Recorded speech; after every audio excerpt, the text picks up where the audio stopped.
Bonjour à toutes et à tous. Bonjour Grégory. Bonjour Philippe. Déjà, un grand merci pour votre participation. Alors, notre sujet d'aujourd'hui porte sur comment compléter votre rapport personnel. Et avant de démarrer, quelques aspects techniques, comme d'habitude. Je pense que vous avez maintenant pris l'habitude sur les webinaires, sur l'organisation. Vous êtes nombreux. Il y a un espace de chat juste sur la droite. Vous avez la possibilité d'interagir avec la communauté. Et également un onglet questions où vous pouvez poser toutes vos questions. On essaiera d'y répondre au maximum au fil de l'eau, voilà, pour éviter toute frustration. Sachez que nous enregistrons cette session, ce qui nous permettra de vous proposer un replay. Et vous avez également la possibilité de télécharger le support de présentation au moment du replay. Donc, on a une heure, ça va assez vite. N'hésitez pas à éloigner toute source de distraction pour être avec nous. Et on va commencer tout de suite. Comme je disais, on a deux invités d'honneur de grande qualité, des spécialistes dans leur domaine, que je tiens déjà à remercier énormément pour leur présence et leur partage. On a Grégory Retz de chez Initiative France. Est-ce que du coup, vous pouvez vous présenter? Oui, bonjour à tous. Merci de l'accueil, Jean-Michel. Donc, je suis Grégory Retz. Je suis à la fois un directeur d'une structure initiative à Lille, Initiative Lille Métropole Sud, et puis j'anime le réseau dans les Hauts-de-France. Et aujourd'hui, j'ai le plaisir de représenter Initiative France pour ce webinaire. Initiative France, qui est le premier réseau associatif de financement et d'accompagnement de la création, reprise et développement d'entreprises. Super, merci. Je sais que vous serez de très bons conseils. Philippe Gaborio, qui est chez Happy Capital. Oui, bonjour à toutes et à tous. Je suis, quant à moi, le fondateur de Happy Capital, une plateforme de financement participatif sous forme d'action que j'ai créée en 2013. Et en réalité, Happy Capital, c'est 3 plateformes. Happy Capital qui fait des actions, My Capital Immo qui propose de financer les fonds propres des promoteurs immobiliers et des marchands de biens. Et enfin, Prexem, qui est une plateforme de prêts aux entreprises. Et depuis 2013, on a financé un peu plus de 200 entreprises pour 40 millions d'euros. Super, merci pour cette précision. Alors du coup, au programme, voilà, c'est le programme de ce matin. On va aborder avec Grégory sur la partie sur les prêts d'honneur, parce que je sais qu'un grand nombre d'entrepreneurs sont intéressés, sont très prisés. Déjà, je sais qu'un grand nombre de créateurs nous écoutent, qui veulent lancer leur projet, veulent obtenir peut-être un prêt bancaire derrière. Donc voilà, je sais que Grégory va nous éclairer sur ce sujet-là.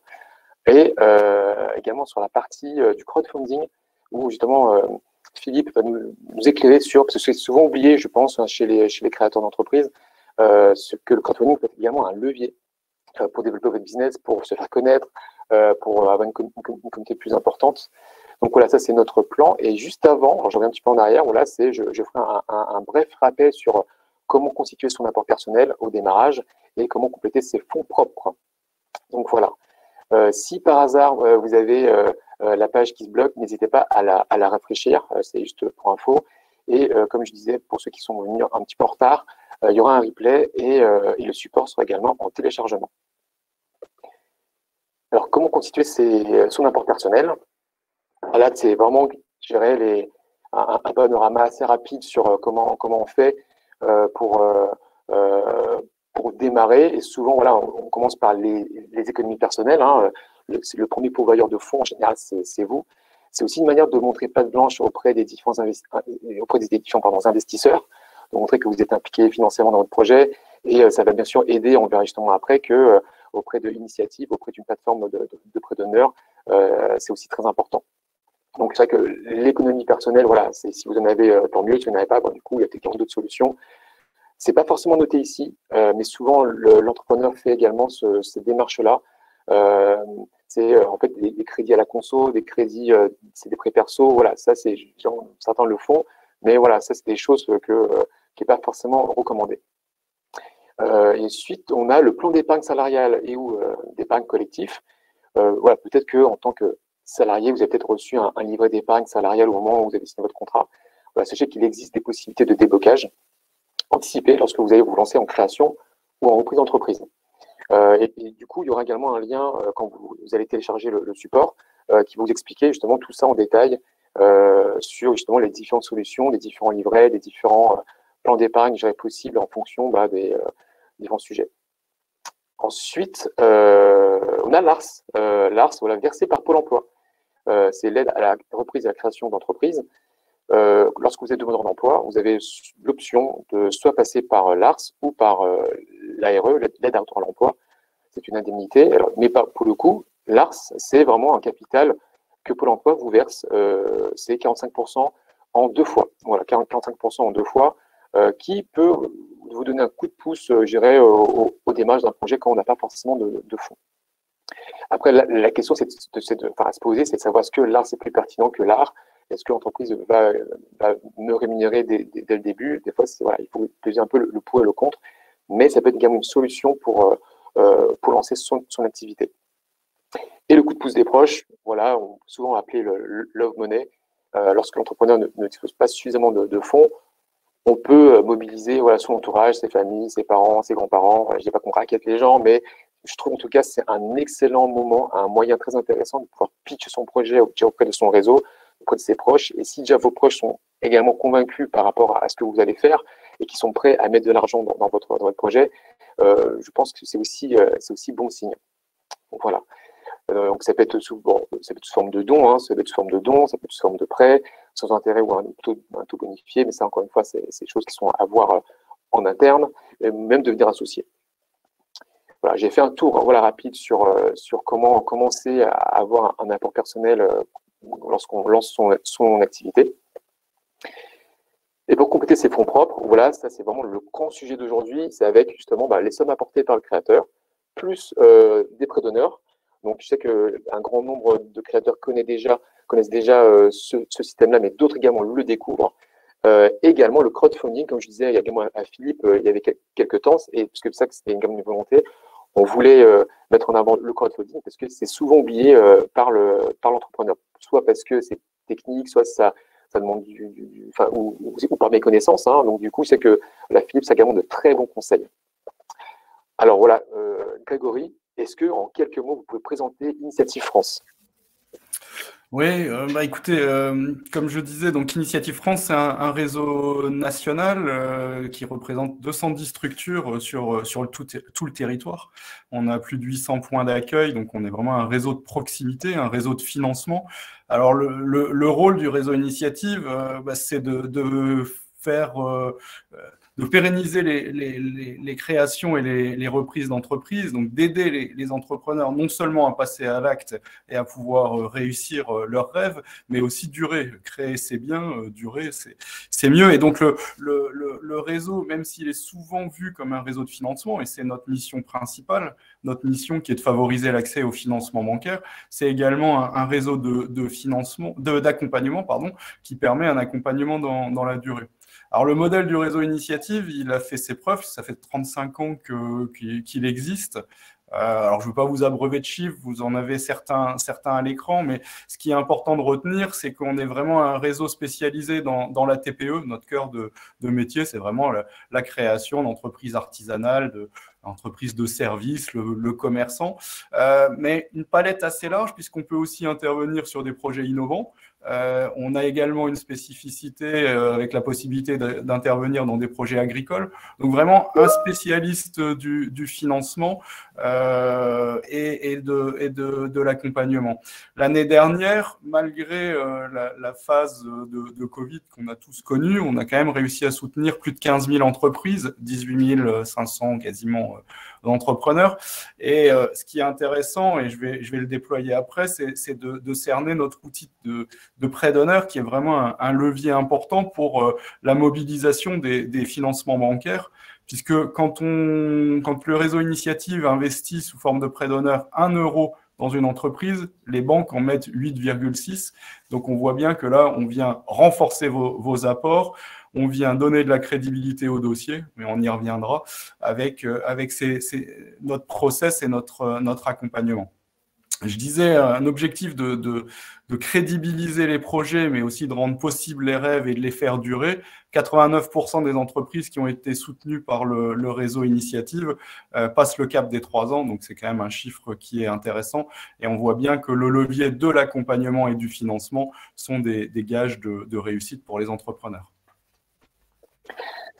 Ok, merci pour cette précision. Et du coup, le prêt d'honneur, comment ça marche et pourquoi demander un prêt d'honneur?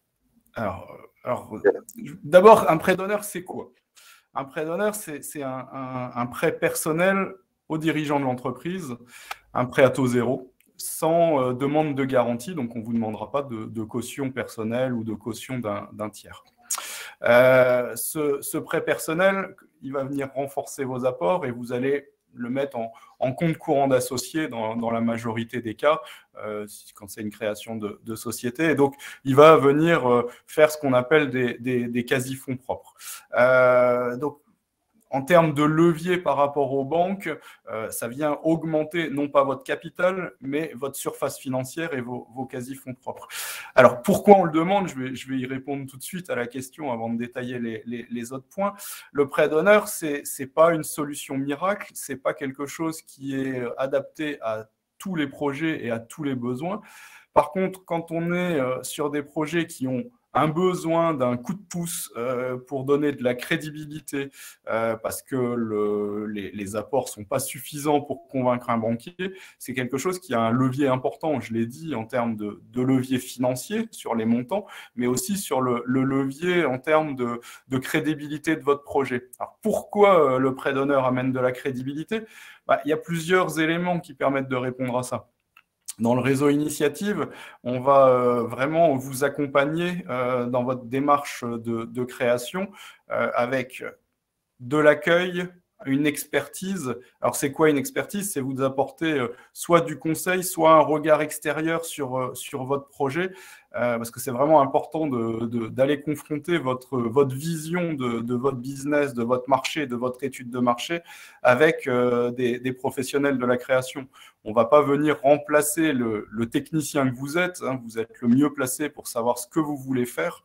Par contre, nous, on va pouvoir apporter un regard extérieur, un regard, je le disais, au travers de notre ancrage local de proximité, un regard de professionnel de la création d'entreprise, mais pas que, parce que c'est le premier niveau, c'est l'instruction d'un dossier par nos équipes salariées. Mais il y a un deuxième niveau d'expertise qui est apporté par ce qu'on appelle un comité d'agrément.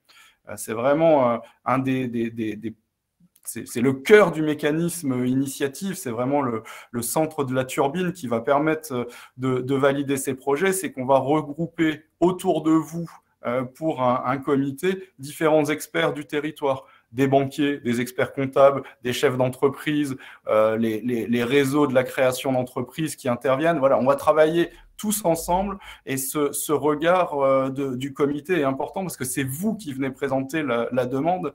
Et donc, ce qui nous intéresse, c'est au-delà des chiffres, c'est de mieux vous connaître vous. Et dans la création d'un projet de petite entreprise, l'adéquation entre la personne et le projet est au moins aussi importante que les chiffres. Alors comme ça, je vous donne un petit truc au passage. C'est effectivement pour préparer son projet, soyez cohérent entre ce que vous voulez faire et qui vous êtes. Et donc, le deuxième niveau de notre intervention et de la labellisation, c'est ce comité d'agrément qui va décider au bout de pouvoir vous accorder le financement nécessaire. L'accompagnement dans la durée, c'est quelque chose qui est vraiment important à nos yeux. On voit souvent des entrepreneurs qui nous disent « Ah, ça y est, j'ai créé, c'est fini, j'ai fini mon parcours du combattant ». C'est le mot qui est employé. C'est vrai que c'est des étapes qui sont complexes d'arriver jusqu'à la création, mais c'est que le début. Et donc, là, on va aussi rester en contact avec vous, vous apporter un suivi après la création d'entreprise, de la mise en relation avec notre réseau local, donc là, inclure l'entrepreneur dans les réseaux locaux réseaux économiques locaux. Et donc ça, c'est quelque chose qui est important. Et on va pouvoir aussi mettre en place, dans certains cas, un parrainage, c'est-à-dire de vous permettre d'acquérir les savoir-être du chef d'entreprise en vous confrontant par un effet miroir avec un chef d'entreprise ou un cadre d'entreprise qui va vous permettre d'avoir le bon regard, vous projeter dans ce métier de chef d'entreprise. Toute cette alchimie du financement et de l'accompagnement va permettre de convaincre un banquier. Alors souvent, la question qui nous est posée, c'est « j'ai le droit à quoi? J'ai le droit à combien ?» Alors, le droit à rien. Par contre, possibilité de mobiliser des aides. Le prêt d'honneur, en moyenne, c'est 8 000 à 9 000 euros. Ça peut aller de 3 000 € sur des petits dossiers jusqu'à 25 000 € sur des dossiers de création. Et sur des dossiers de reprise ou innovants, ça peut être un peu plus important. Si j'illustre en 2 mots le propos, vous êtes artisan plombier, vous avez besoin d'une camionnette, d'une caisse à outils, un peu de fonds de roulement, c'est 30-35 000 €, vous avez 3-4 000 € d'apport, on va remettre 3-4 000 € et la banque, elle va venir financer le reste parce que c'est du matériel, c'est assez facile. Sur une grosse reprise, ce n'est pas du tout les mêmes enjeux, les mêmes leviers, les mêmes montants d'apport. Donc voilà, il faut vraiment, on va ajuster notre intervention vraiment aux besoins de l'entreprise et c'est l'accompagnement individuel sur mesure qui va permettre de définir le bon montant. Merci Grégory. Du coup, j'ai une question de la part de Catherine Foulzam. C'est en lien avec le bon moment de demander un prêt d'honneur. Elle dit, j'ai créé ma structure en mai parce que je devais facturer rapidement. Est-ce que c'est trop tard pour demander un prêt d'honneur ou est-il encore temps de constituer un dossier? Alors, c'est pas trop tard. Nous, on va pouvoir intervenir soit avant la création, soit au moment de la première demande de financement. Et la création d'entreprise dans les réseaux, c'est souvent considéré comme les 3 premières années. Alors, peut-être un petit conseil, c'est qu'effectivement, c'est souvent plus facile de financer un projet avant de démarrer qu'après, pour plusieurs raisons. Vous avez peut-être un peu plus de temps, parce qu'après le démarrage, vous êtes parti et donc un peu moins disponible. Avant la création, au banquier, vous allez vendre un business plan prévisionnel. Après la création, il va immanquablement vous demander ce que vous avez réalisé. Et donc, regardez les choses. Si le démarrage n'est pas à la hauteur des espérances, ça peut des fois être un petit peu plus compliqué. Donc, le bon moment, c'est plutôt avant, avec les hypothèses. Faut pas y aller trop tôt, voir votre banquier, tant que j'y suis sur les petits conseils. Allez voir un banquier trop tôt quand vous avez pas bien identifié votre projet, il n'est pas mature, c'est pas le bon moment. Et n'allez pas le voir trop tard en disant oh, finalement le financement, j'en ai pas besoin, je vais me débrouiller tout seul. Et puis finalement, ça marche pas tout à fait comme prévu. J'ai plus de trésorerie, c'est un peu tard. Mais voilà, il n'y a pas de blocage par rapport à la question, même si elle a démarré au mois de mai, c'est le bon moment pour venir nous voir. Ok, merci beaucoup. Et du coup, j'ai une question également d'Emmanuel Brault, qui a tenté il y a 1 an de créer son entreprise, à savoir une salle de sport qui n'a pas abouti. Il pose pourquoi les banques ne suivent pas. Et du coup, il se pose la question sur éventuellement pourquoi ça n'a pas marché. Après, je ne sais pas, bien sûr, Grégory, vous ne pouvez pas forcément répondre à toutes les questions, mais parce que vous n'avez pas forcément également le dossier en main. Mais quels sont du coup peut-être les conseils pour qu'un dossier puisse passer? Je ne sais pas s'il y a des trucs. Oui. Alors, déjà, effectivement, alors cet exemple est intéressant parce qu'on sait qu'il y a des secteurs d'activité qui sont plus complexes que d'autres à faire financer. Le secteur des salles de sport en fait partie. Le secteur de la restauration peut être compliqué aussi. Par moment, le secteur des transports également. Donc, il y a des secteurs où on sait, au niveau de nos partenaires bancaires, ils sont, j'allais dire, marqués au rouge. En tout cas, ils vont avoir une vigilance accrue. Donc ça, c'est quelque chose qui est réel. Ça ne veut pas dire que c'est pas possible, ça veut dire qu'il faut mettre un maximum de chances de votre côté. Alors, c'est quoi les clés finalement pour aller convaincre un banquier et un financeur? La crédibilité, c'est-à-dire de où vous venez, comment vous pouvez mettre en valeur tout votre parcours, tout votre savoir-faire, même si c'est une reconversion professionnelle, il y a des choses à mettre en valeur. Ça, c'est la première chose. Se faire accompagner, s'entourer, ça, c'est quelque chose qui est important, de pouvoir afficher le fait de ne pas être seul, d'avoir pris des conseils. Tester aussi, enfin, si on arrive pour un commerce, c'est pas évident, mais tester son produit, son marché, vraiment une étude de marché, plus elle sera pratico-pratique et pragmatique, mieux ce sera et ça permettra de mieux convaincre des partenaires. Enfin, c'est le montant de vos apports. Il y a des projets, alors voilà, un investissement pour une salle de sport, les machines coûtent cher, c'est assez capitalistique. Alors, y a des solutions comme le crédit bail, enfin le leasing, qui permettent de gommer certaines choses, mais ça veut dire que là, il faut une surface financière un peu plus importante, des apports un peu plus importants. Et donc, effectivement, je ne sais pas s'il était allé voir les structures qui font du prêt d'honneur, mais voilà, aujourd'hui, on a, nous, des outils qui permettent enfin, j'ai dit un peu sur les montants qu'on était capable d'investir. Aujourd'hui, on a une palette d'outils entre le prêt d'honneur qui est réalisé par le réseau Initiative sur ses fonds propres, mais également le soutien de BPI sur différents prêts, le prêt d'honneur solidaire pour des demandeurs d'emploi qui vont créer, qui va permettre là d'avoir 8 000 € de plus dans certains cas, le prêt d'honneur création reprise qui vient là aussi multiplier par 2 le prêt d'honneur des réseaux. On a des outils de financement, on a des leviers. Et donc, c'est important de les utiliser. Je parlais de la taille des projets. Juste un mot, parce que je parle du réseau Initiative, puisque je représente le réseau, et donc je suis là pour ça. Mais sachez qu'il y a plusieurs réseaux qui interviennent sous l'angle prêt d'honneur. Le réseau Initiative, j'en ai parlé, mais il y a également le réseau Entreprendre qui va être là sur des entreprises à potentiel de développement avec des besoins d'investissement supérieurs et qui a là aussi des outils et d'accompagnement et de financement qui peuvent soit venir en complémentarité de ceux du réseau Initiative, soit à l'inverse s'y substituer pour des projets sur lesquels il y a des besoins plus importants et sur lesquels ils ont des outils spécifiques. Ok, super. Et du coup, j'ai peut-être une dernière question, parce que il y a plein de questions pour vous, hein, Grégory. Une question qui revient de manière récurrente, c'est celle-là, notamment sur l'effet de levier. On est à 8,6, et c'est vrai que peut-être que dans d'autres antennes d'initiatives en région, on est peut-être à 3 ou à 4. Est-ce que 8,6, c'est une donnée qui est nationale, et pourquoi peut-être cette différence des fois entre les entités? Alors, l'effet levier, c'est une moyenne, hein, donc on va avoir, selon la zone, alors, je vais le prendre à l'envers. Notre force, c'est la proximité. La proximité, ça veut dire qu'on va s'adapter à l'environnement économique local et aux réalités locales. Elles ne sont pas les mêmes partout, on n'a pas les mêmes typologies de projets, et donc ça peut amener des chiffres qui peuvent être différents. Ça, c'est la première réponse. Différence, effectivement, de tissu économique local, différence de cible, une structure qui va intervenir plus dans la reprise. Je le disais, l'effet levier est plus important en général dans la reprise puisque c'est des gros montants. Dans l'innovation, à l'inverse, il est inférieur parce que c'est plutôt de la levée de fonds et c'est des logiques différentes dont on va peut-être parler après.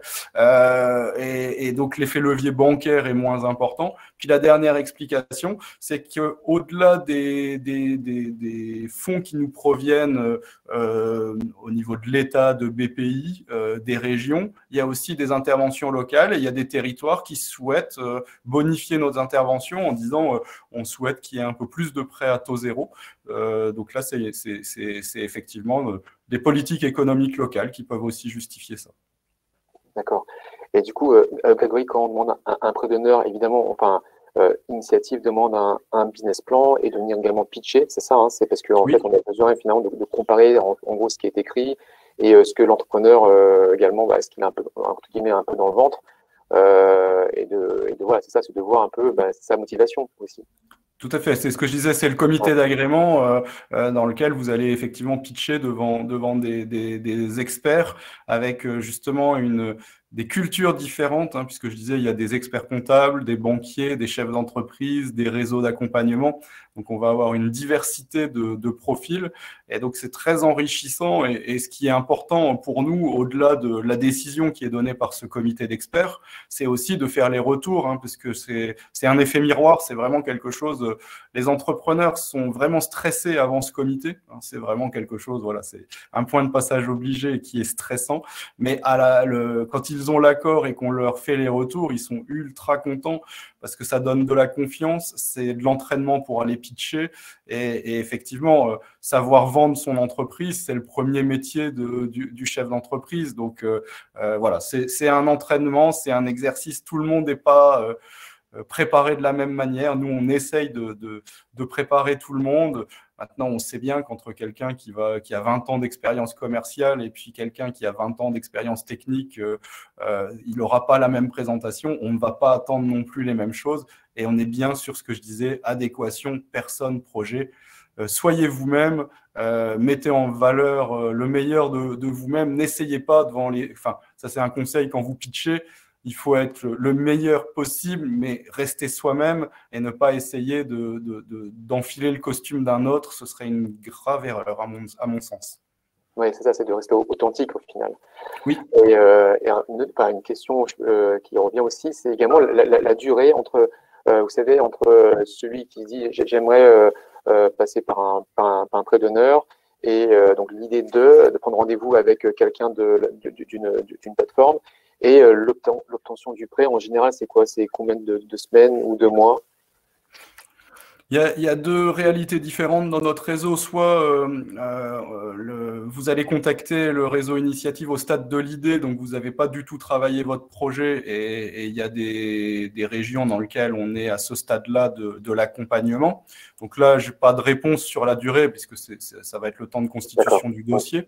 Le cœur de notre métier, c'est voilà, j'ai identifié mes besoins, j'ai travaillé avec les chambres de commerce, les chambres de métier, les BGE, enfin les autres réseaux et on récupère un dossier.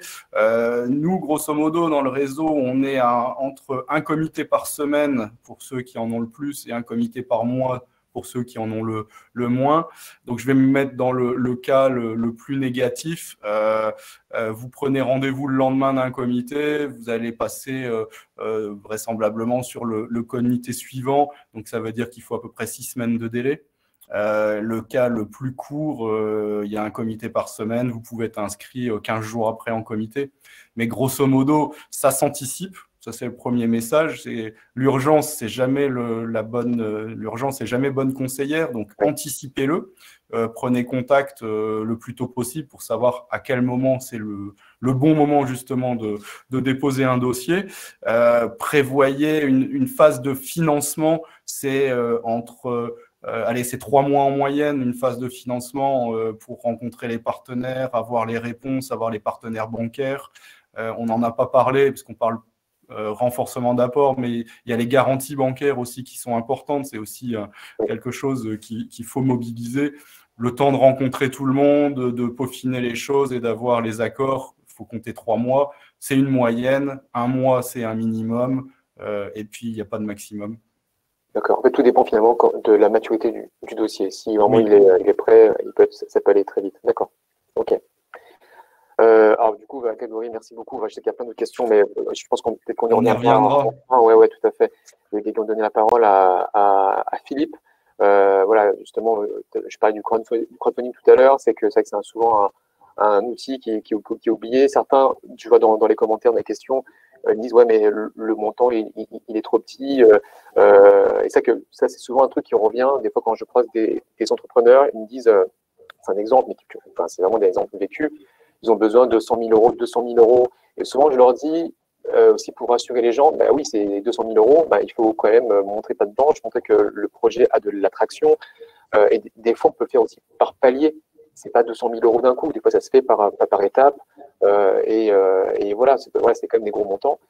C'est de l'argent. Et c'est vrai que quelque part, il faut montrer que le projet à ce que vous avez dit, Grégory, je pense que c'est aussi important, c'est que au début, lorsque l'entrepreneur vient vous voir, des fois, il demande j'ai droit à quoi? Et c'est vrai que moi, ce que je leur retourne comme question, du moins comme remarque, c'est surtout avant de demander j'ai droit à quoi, c'est de faire en sorte déjà que le produit et produit-service puisse déjà intéresser des gens, déjà qu'il y ait une certaine sensibilité sur le marché, un intérêt déjà. Je ne dis pas que tu fasses l'étude complète, mais au moins qu'il y ait un intérêt. Bon, merci, désolé pour cette aparté, mais c'est pour compléter ce qu'avait dit justement Grégory. Merci beaucoup. Alors, Philippe, est-ce que je peux vous laisser vous prendre la parole justement sur le crowdfunding? Vous avez bien compris, là, on est vraiment sur une cible de créateurs qui veulent se lancer. On parle peut-être de pré-vente. Voilà, je vous laisse peut-être expliquer tout ça. Avec plaisir. Avec plaisir. Et également, j'ai vu pendant l'intervention de Grégory qu'il y avait pas mal de questions au fil de l'eau. Si vous souhaitez me les poser et m'arrêter dans une ou l'autre des parties, n'hésitez pas. Ce sera avec plaisir. Alors, juste un petit rappel sur le crowdfunding. Ce que c'est tout simplement le financement de projets sur Internet par des particuliers. Voilà, donc ça, c'est la définition exacte.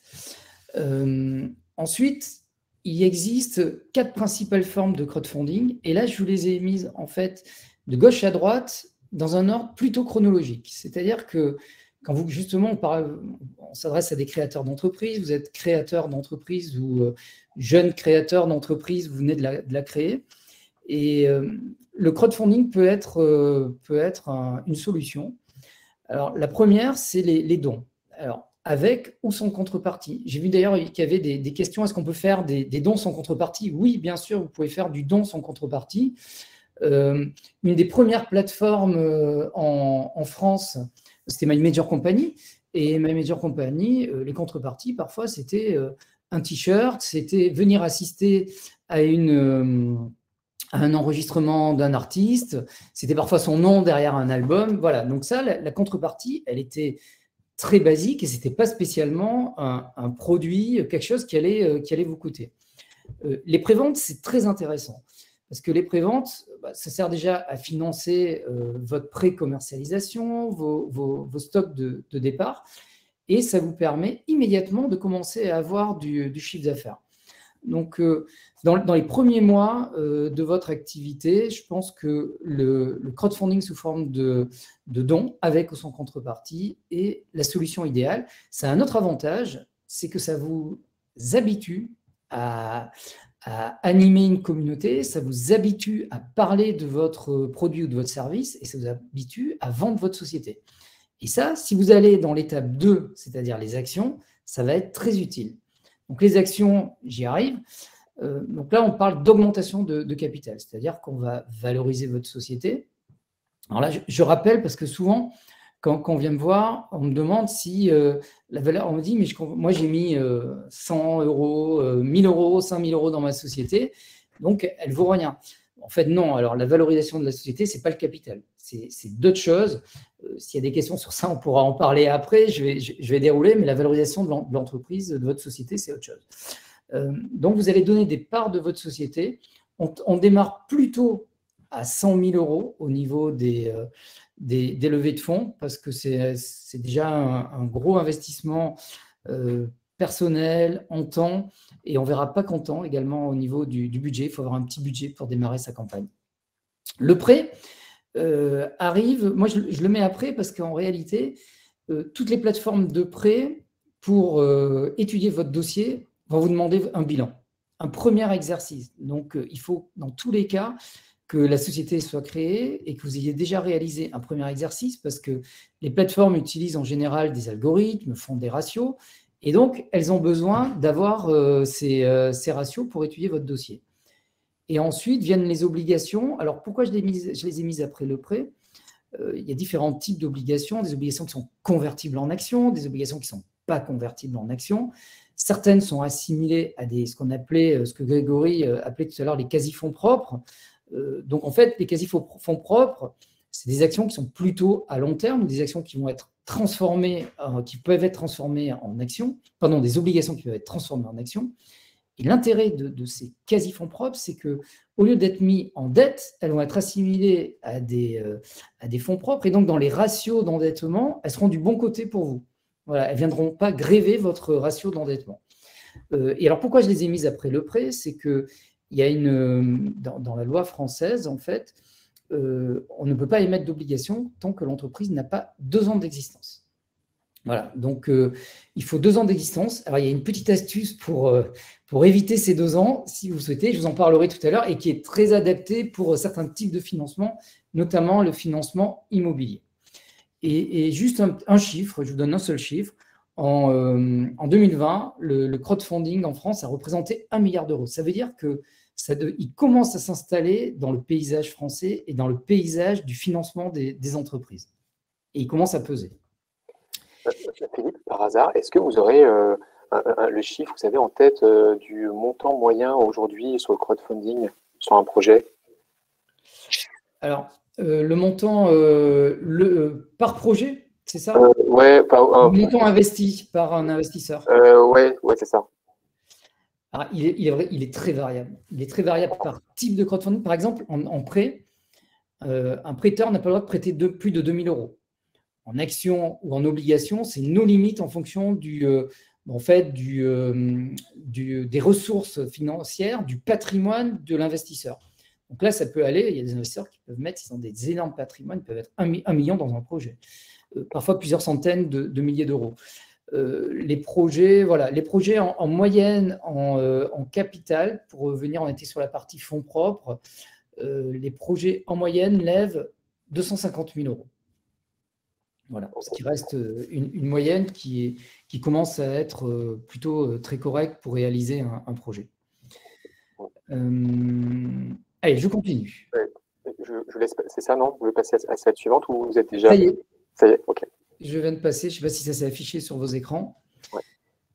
Parfait. Alors, avant de démarrer et d'aller plus loin, je pense qu'il faut se poser quelques questions. Et la première, c'est est-ce que j'en ai besoin? Est-ce que c'est déjà la bonne forme de financement dont j'ai besoin? Et est-ce que j'en ai besoin? Parce que par moment, j'ai l'impression que lever des fonds, c'est pour un créateur d'entreprise et faire une levée de fonds avec des actionnaires, j'ai l'impression que s'ils n'ont pas fait ça dans les 3 ans de leur existence, ils ont raté leur vie. Alors, il ne faut pas s'inquiéter, si vous ne levez pas des fonds, ce n'est pas pour ça que vous n'allez pas y arriver. Et la chose la plus importante, à mon avis, et d'ailleurs, c'est ce que regarderont en plus les investisseurs, c'est d'aller chercher des clients. Voilà. Et en plus, si vous allez chercher des clients suffisamment vite que votre produit ou service répond aux besoins, il y a de très fortes chances que vous n'ayez pas besoin de lever des fonds. Et alors là, ça peut être encore mieux. Ensuite, est-ce que… alors pour lever des fonds, il faut que vous regardiez aussi la destination, c'est-à-dire à quoi vont servir ces fonds. Est-ce que c'est pour quelque chose de tangible ou du matériel ou quelque chose d'intangible, d'immatériel? Alors, sachez que les levées de fonds en action sur les plateformes de crowdfunding sont plutôt destinées justement à l'immatériel, à ce que ne financent pas les autres sources de financement telles que les banquiers, parce qu'ils ont plutôt tendance à financer quelque chose qui est matériel, quelque chose de concret, sur lequel ils peuvent avoir une garantie.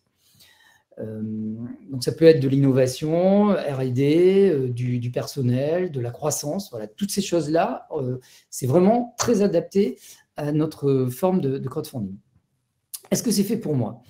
Alors cette question, c'est est-ce que vous êtes prêt vraiment à ouvrir le capital? Ça veut dire que vous n'allez plus être seul, vous allez avoir des actionnaires à qui il va falloir rendre compte, qui vont vous poser des questions, mais sur vos résultats, sur l'état de vos comptes, sur différentes choses, sur votre stratégie. Voilà. Est-ce que vous avez envie de partager ou pas? Si vous avez envie d'être seul et que vous n'avez pas envie de parler à quelqu'un d'autre, de communiquer ou de rendre des comptes, le crowdfunding, ce n'est pas fait pour vous.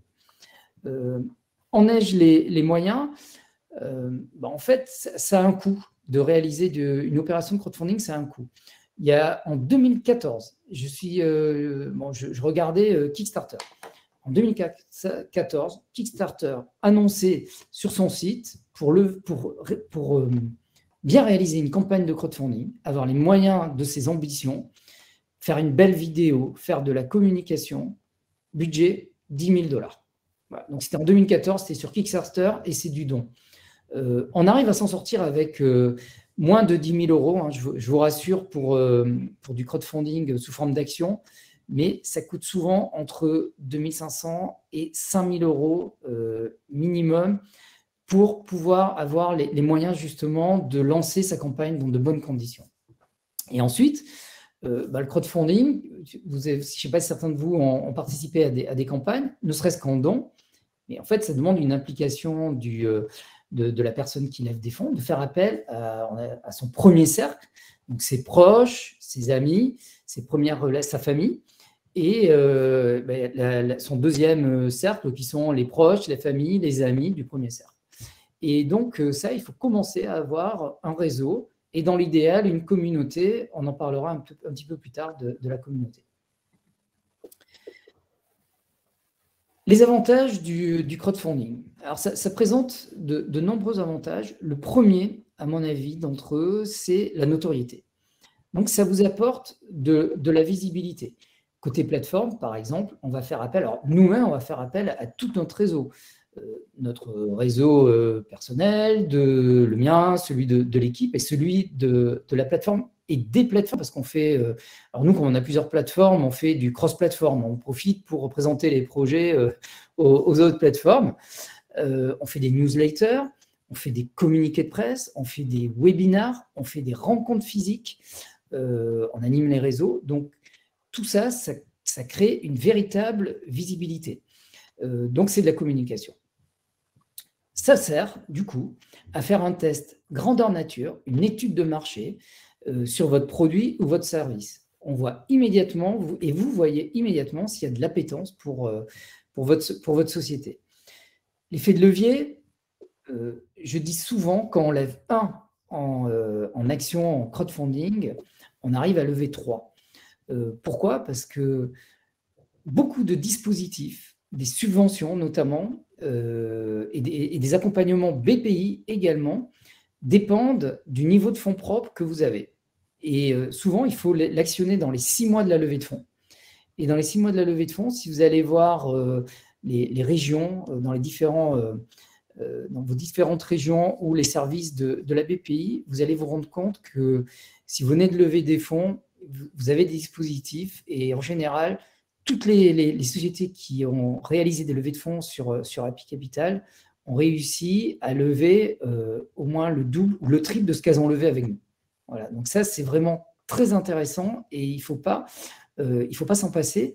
Et l'autre effet de levier, c'est qu'une levée de fonds en crowdfunding sous forme d'action, en fait, ça renforce vos fonds propres. Et tout à l'heure, je vous parlais des ratios. Et comme vous venez d'augmenter vos fonds propres, immédiatement, vous pouvez en plus aller voir votre banque, votre banquier. Et quand il va faire son petit calcul de ratio d'endettement sur fonds propres, eh bien, vous allez passer et il va pouvoir vous prêter de l'argent. Donc, vous allez pouvoir lever des fonds à nouveau en dilutif, mais en plus en non dilutif, c'est-à-dire vous allez sans donner des actions. Ensuite, la gouvernance, il y a quelque chose d'intéressant. Alors, c'est un grand mot, hein, la gouvernance, mais c'est plutôt la manière un peu d'interagir avec les personnes qui sont autour de vous, et notamment vos actionnaires. Je vais être plus précis. Vos actionnaires, au moins une fois par an, alors, quand vous faites rentrer des actionnaires, ils ont 3 droits. Droit de vote, droit à dividende et droit à l'information. Voilà, ce n'est pas énorme, hein, mais ils ont ces 3 votes, ces 3 droits. Et en fait, nous, côté plateforme, on va vous demander de nous faire des reportings tous les 4 mois. Et en fait, ces reportings, ça va vous obliger à prendre du recul sur votre activité. Ça va vous obliger à anticiper également, à avoir une vision un peu sur l'avenir, sur votre stratégie, à vous remettre en question. Et l'autre avantage, c'est que ça va vous obliger, ou en tout cas, vous allez rentrer dans un système de communication et d'échange avec vos actionnaires. Et ça, c'est super intéressant. Parce que dans vos actionnaires, vous allez avoir des gens qui ont investi parce qu'ils avaient envie de vous aider. Il y a des gens qui ont investi parce qu'ils sont spécialistes de votre secteur d'activité. Il y a des gens qui ont investi parce que votre produit, votre service les intéresse, et donc c'est des clients. Il y en a d'autres, c'est peut-être des fournisseurs. Et donc, en fait, tout ce monde, on se rend compte qu'à chaque levée, il y a un petit écosystème qui se crée et des histoires qui commencent, des aventures, des interactions. Et en fait, un des principaux avantages, c'est que vous n'êtes plus seul, en fait. On dit souvent, un des principaux mots du chef d'entreprise, c'est qu'il est seul. Il se sent seul, il est seul. Mais là, je vous rassure, si vous faites du crowdfunding, vous ne serez plus seul. Bon, déjà, vous allez nous avoir un petit peu sur le dos, mais on est bienveillant.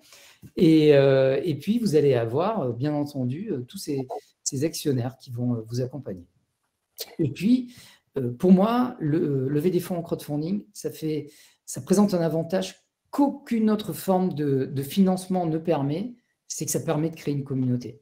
Si vous ne l'avez pas créée avant, en fait, c'est le moment de la créer, et elle va se créer naturellement, parce que les gens qui ont investi de l'argent chez vous, ils vont avoir envie que cet argent il fasse des petits, donc ils vont tout faire pour vous accompagner de manière bienveillante et pour vous aider.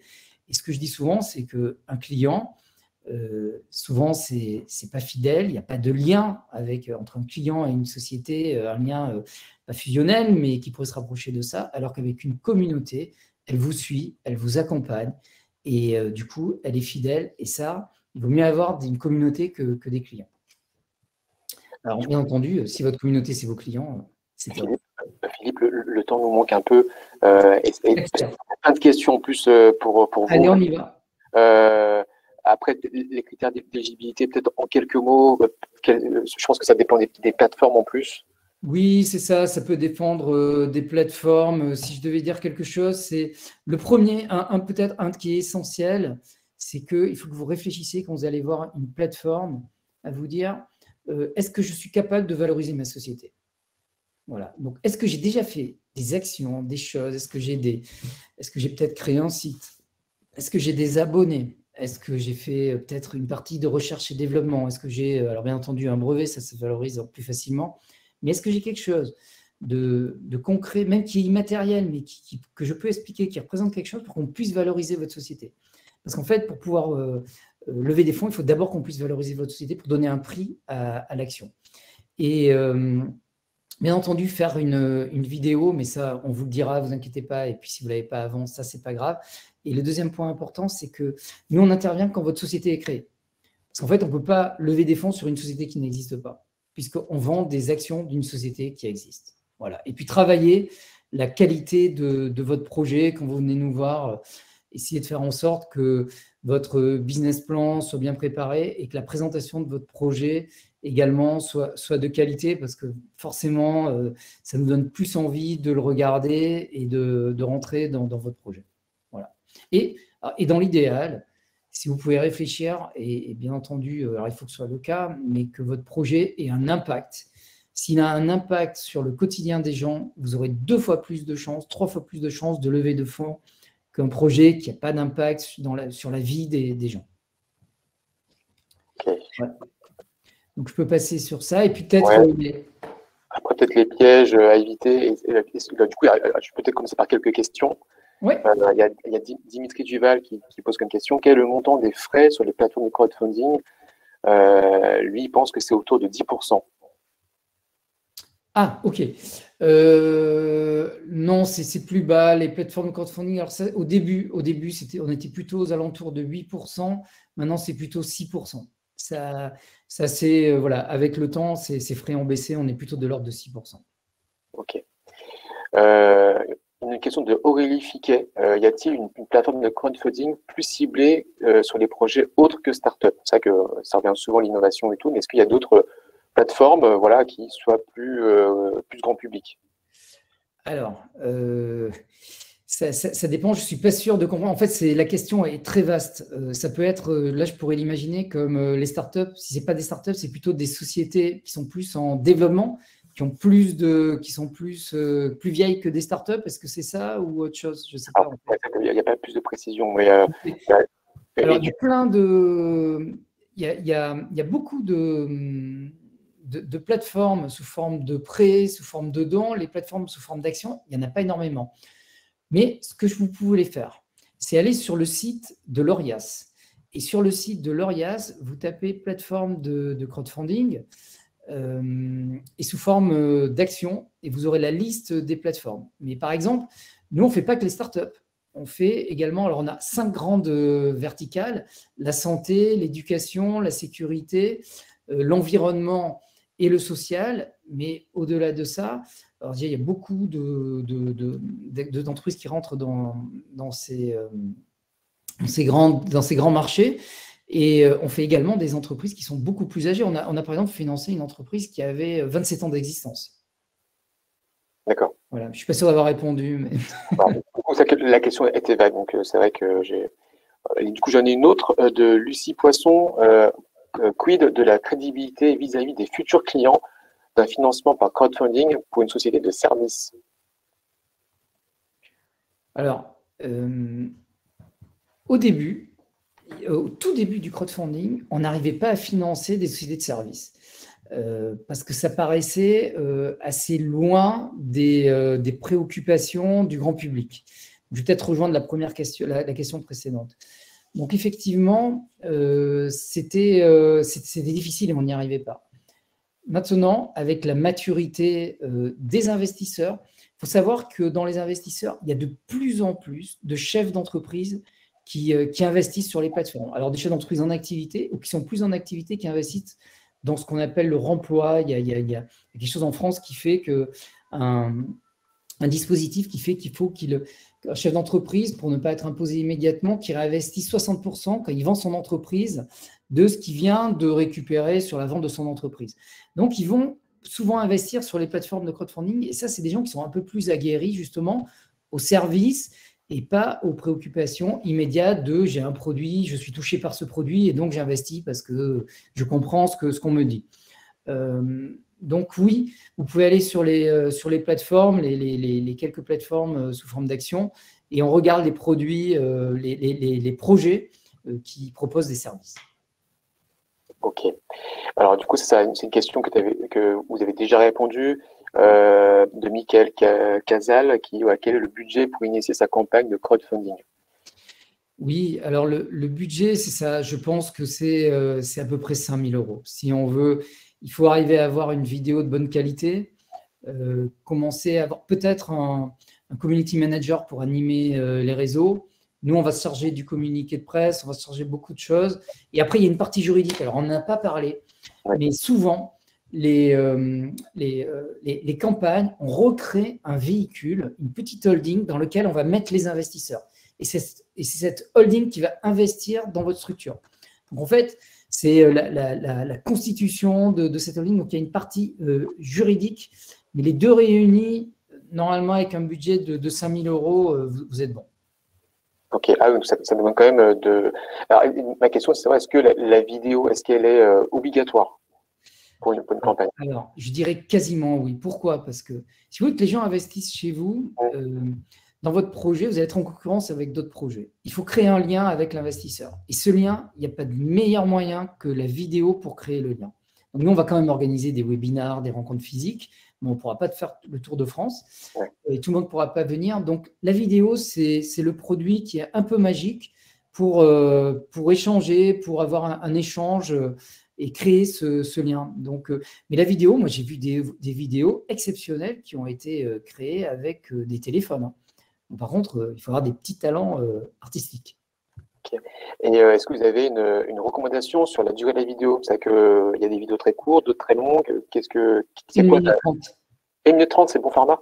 Ouais, 1 minute 30, c'est l'idéal. En fait, en 1 minute 30, on va vous obliger à dire l'essentiel. Et bon, moins d'1 minute 30, vous ne dites rien. Hein, donc, c'est trop court, hein, ça ne sert à rien. Et au-delà, souvent, les gens zappent. Et très important, la vidéo, un sous-titrage, parce que en fait, la vidéo, je vais peut-être la regarder quand je suis dans les transports en commun ou quand je suis au bureau. Et forcément, je vais enlever le son. Donc, vraiment. Et en plus, il y a une double mémorisation. Il y a une meilleure mémorisation quand les gens l'entendent et lisent en plus le sous-titre. Donc, petit conseil, 1 minute 30 est toujours sous-titré. Ok. Merci beaucoup, Philippe. Et est-ce que dans la slide, les pièges à éviter, vous avez peut-être quelques conseils avant de… Parce que du coup, j'ai encore 2-3 slides à passer. Je ne peux pas pour trop longtemps. Oui, alors oui, peut-être ne pas tout miser sur le crowdfunding. Si vous voulez, vous dites, bon, allez, c'est bon, le crowdfunding, j'y crois, c'est la solution, je vais réussir à créer ma société grâce au crowdfunding. Parfois, il ne faut pas oublier que ça peut ne pas marcher. Donc, même si, en général, quand on sélectionne les projets, en général, on se doute que ça va marcher. Nous-mêmes, on investit d'ailleurs. Nous, on fait partie peut-être des seules plateformes. On a été la première, et je ne sais pas si toutes le font, et il y en a peu, je pense. On investit nous-mêmes dans tous les projets qu'on met sur la plateforme. Mais on ne sait jamais, et surtout, puisque vous allez mobiliser du temps pour vous occuper de ce financement, profitez-en vous avez votre discours en tête pour aller voir d'autres types de financement, des business angels, bien entendu les dispositifs de prêt d'honneur.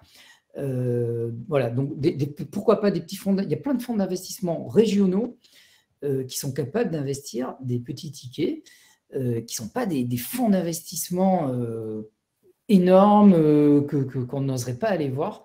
Et souvent, les banques ont des fonds régionaux. Et pensez-y, et il faut aller les voir. Voilà. Se lancer au mauvais moment, bon, c'est plus une question de temps, mais vous inquiétez pas, on vous le dira en tant que plateforme. Ah oui, le Love Money. Alors, si vous n'avez pas le choix, faites votre Love Money. Mais si vous avez le choix, le Love Money, mettez-le dans votre campagne. Pourquoi? Les investisseurs, quand ils vont venir sur... vous allez créer un lien, on va transmettre le lien. Ils vont venir via les réseaux, via différents supports. Ils vont arriver sur votre vignette. Votre vignette, il y a une barre de progression. En fait, le crowdfunding, il y a une chose qui est un petit peu comme quand on va au restaurant, vous promenez, vous avez un restaurant vide, un restaurant plein. En fait, le crowdfunding, c'est ça. Ils vont regarder sur le site les vignettes et ils vont avoir tendance à aller vers le restaurant qui est le plus plein. Donc, profitez de votre Love Money pour les faire investir sur la plateforme pour commencer à faire avancer votre barre, que les gens aient envie d'aller investir dans votre projet plutôt que dans celui du voisin. Donc, mobilisez votre Love Money pour votre campagne de crowdfunding. Ok, merci beaucoup. Merci Philippe. Juste, je n'ai pour pas très très longtemps. Il y a une plateforme qui s'appelle tousnosprojets.fr où vous avez accès, enfin, soit en tant que porteur de projet, vous pouvez déposer votre projet en ligne, soit en tant que contributeur, voilà, où vous souhaitez investir dans un projet et vous avez géré différentes plateformes, enfin une liste en fonction de votre requête, en fonction de la zone géographique. C'est plutôt pas mal fait. Donc, n'hésitez pas. Vous pouvez également consulter les projets qui sont en cours de financement.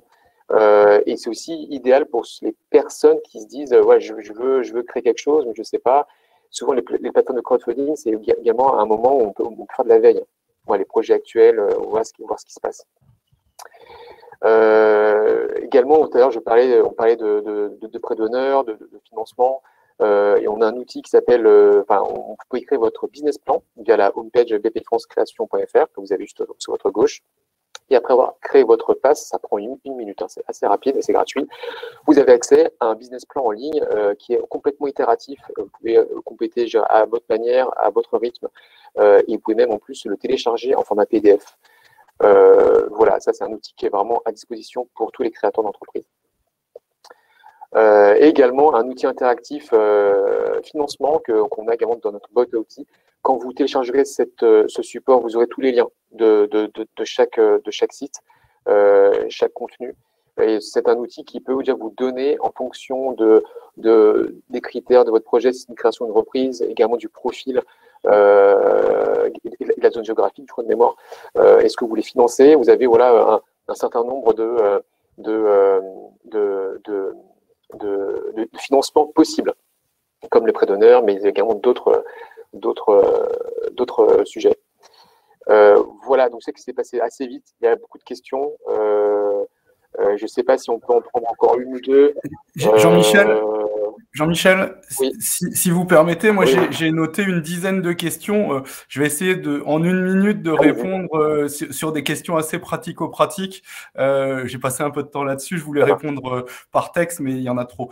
Il y avait une question sur le financement des banques. Est-ce que c'est plus facile quand il y a de l'investissement matériel? La réponse est oui, beaucoup plus facile de financer des investissements plutôt que du besoin en fonds de roulement, qui doit être là justement financé par vos apports personnels et éventuellement des prêts d'honneur.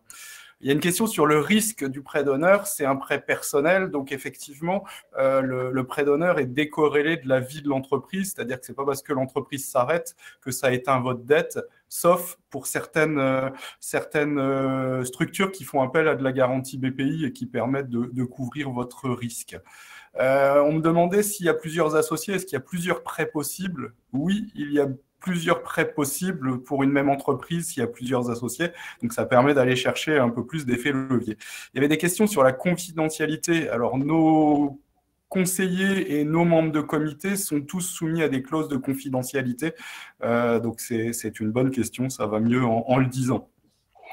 La question sur le quand rencontrer les plateformes, parce que certains ne comprenaient pas, on leur demande d'avoir du chiffre d'affaires pour venir nous voir. En fait, il faut que ce soit un modèle qui soit générateur de chiffre d'affaires. Si vous êtes en phase d'incubation et que vous nous dites « dans l'année qui vient, je ne ferai pas de chiffre d'affaires », le prêt d'honneur n'est pas la bonne réponse. Par contre, vous n'avez pas besoin de déjà faire du chiffre d'affaires. Inversement, quand il y a des entreprises qui avaient, elles, démarré et qui faisaient peu de chiffre d'affaires, On me demandait si c'était un frein. Oui, ça peut être un frein si ce n'est pas en ligne avec votre business plan. Vous aviez prévu 100 de chiffre d'affaires, vous faites que 10 et vous avez des problèmes de trésorerie. Oui, c'est un frein. Vous avez prévu 10, vous réalisez 10, il n'y a pas de problème. Complémentarité avec France Active et les prêts d'honneur de France Active. Alors, le prêt d'honneur de France Active, c'est le prêt d'honneur solidaire que je présentais, qui est de BPI, en fait, mais distribué par France Active et par Initiative. Il ne peut y avoir qu'un seul prêt d'honneur, quel que soit le réseau sollicité. Donc, nos interventions sont cumulables, mais pas sur le même outil. La durée de remboursement des prêts d'honneur, c'est plutôt entre 3 et 5 ans, avec une différée de 3 mois. Passage de l'auto-entrepreneur en SARL, effectivement, on peut intervenir à ce moment-là sur ce changement. S'il y a un prêt bancaire qui est demandé, on peut venir intervenir en financement. Sur l'entrepreneuriat au féminin, il y a eu des questions. C'est vrai que c'est quelque chose qui est fondamental aujourd'hui. On tend à aller vers ça. Il y a plutôt des dispositifs d'accompagnement spécifiques. Aujourd'hui, il n'y a pas de prêts spécifiques ou assez peu, parce que la problématique n'est pas tellement une problématique de plus ou moins de financement. On a les outils pour accompagner l'entrepreneuriat au féminin. Par contre, il y a des dispositifs d'accompagnement qui sont adaptés et ça, c'est vraiment important. Et il y avait des questions sur les projets sociaux. Les projets sociaux, alors là, je n'ai pas la bonne réponse, mais souvent, quand il y a des projets sociaux, il va y avoir des outils qui sont mobilisables au niveau de France Active, par exemple, sur des accompagnements spécifiques plutôt que sur les prêts d'honneur spécifiques. Voilà, j'ai pris un petit peu de temps, désolé, mais ça valait le coup de répondre de manière pratico-pratique. Merci beaucoup, Grégory. Philippe, est-ce que vous avez repéré quelques questions? Alors, en fait, j'essaie d'y répondre. Au fil de l'eau. Du coup, j'y réponds et je regarde au fur et à mesure. Sinon, moi, j'en ai une.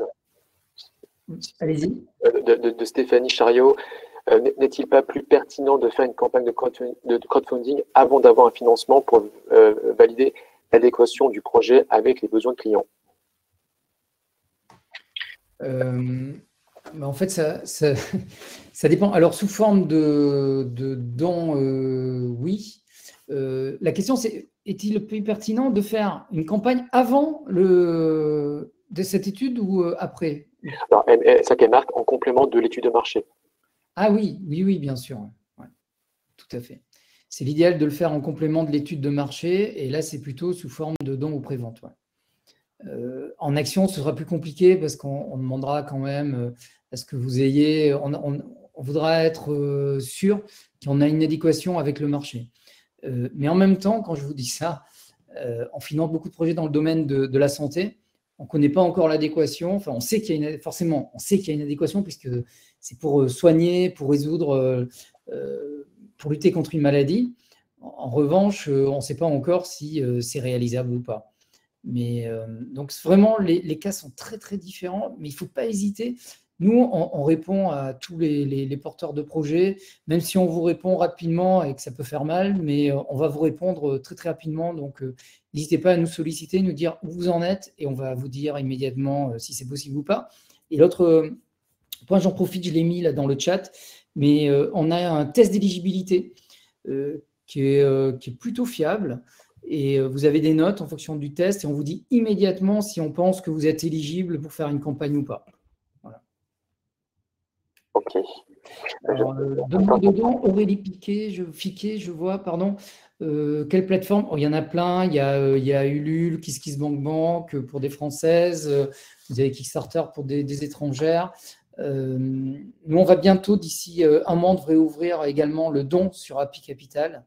Un petit scoop, mais on va ouvrir le don pour tous les projets qui sont inférieurs à moins de 100 000 euros.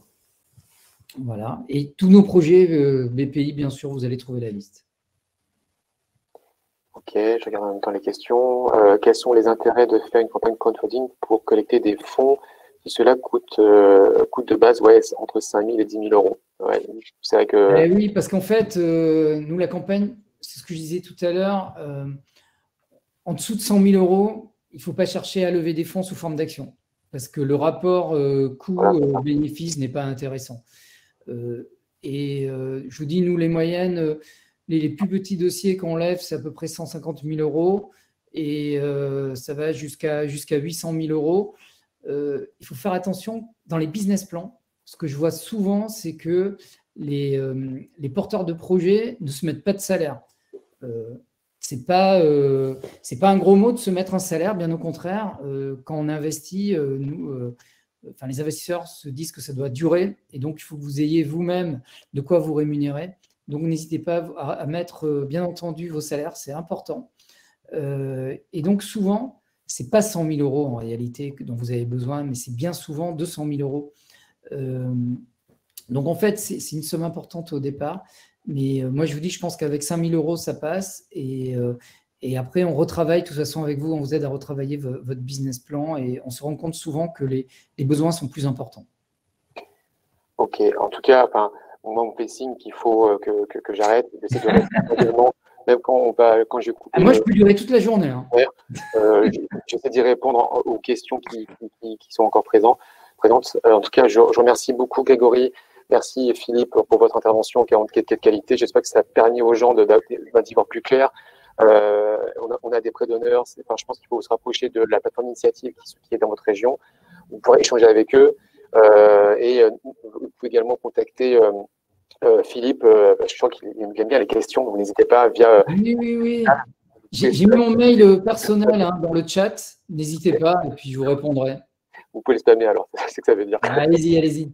Voilà, en tout cas, merci à toutes et à tous d'être présents. Le prochain webinaire, c'est en novembre, sur comment je dois tester un projet rapidement. Et donc, en tout cas, merci à toutes et à tous et je vous dis à très bientôt. À très bientôt et merci à vous tous. C'était très agréable. Merci. Merci, bonne journée à tous. Au revoir. Et bonne création. Longue vie à vos entreprises.